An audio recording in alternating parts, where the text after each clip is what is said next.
Syria conflict, Russia says no evidence of Douma chemical attack. Russian Foreign Minister Sergei Lavrov has said no evidence has been found of a chemical weapons attack in Syria's formerly rebel-held town of Douma. He said Russian specialists and aid workers had visited the area. Rebel fighters have started leaving the town under a surrender deal. Medical sources say dozens were killed in Saturday's alleged attack, but numbers are impossible to verify. The US and France threatened a joint, strong response to the alleged attack. The United Nations Security Council is to discuss the allegations later on Monday.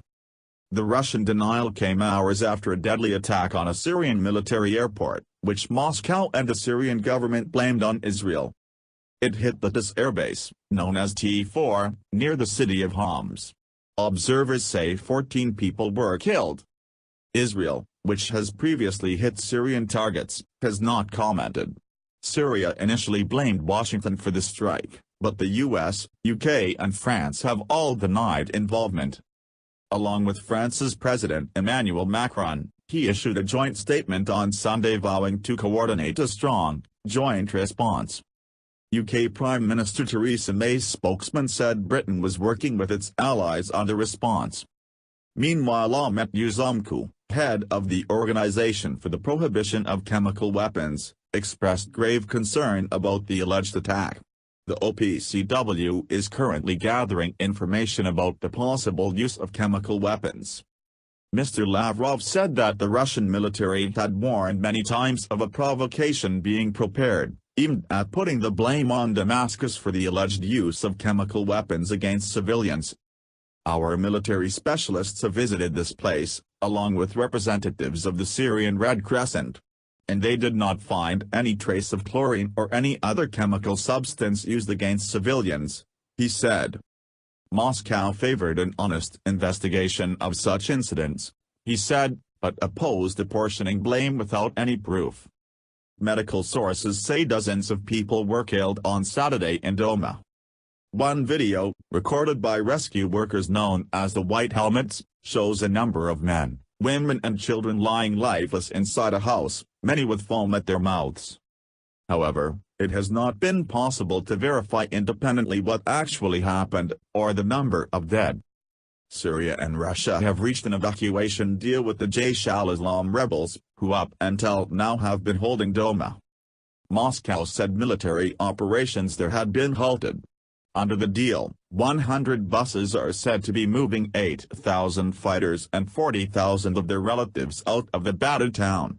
Hostages who had been held by the rebels are being set free. The development means pro-government forces have now taken full control of the eastern Ghouta. Analysts say this is President Assad's biggest military success since the fall of Aleppo in 2016. It follows a weeks-long government offensive in which more than 1,600 people were killed.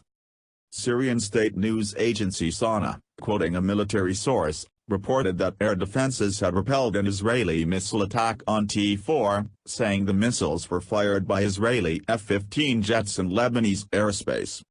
It said there were casualties, without giving a number. Russia's defense ministry said that, of 8 missiles, 5 were shot down and 3 reached the western part of the aerodrome.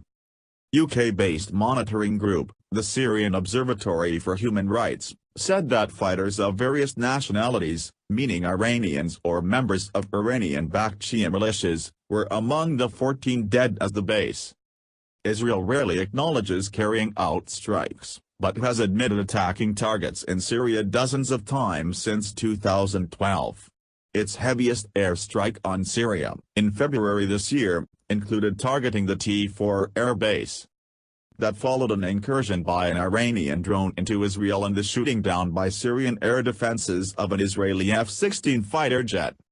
Israel has said it will not allow Iran, its archfoe, to set up bases in Syria or operate from there, something Israel considers a major threat.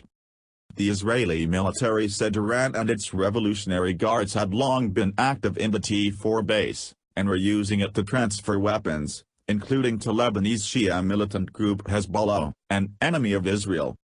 They also said the drone had been launched from the base.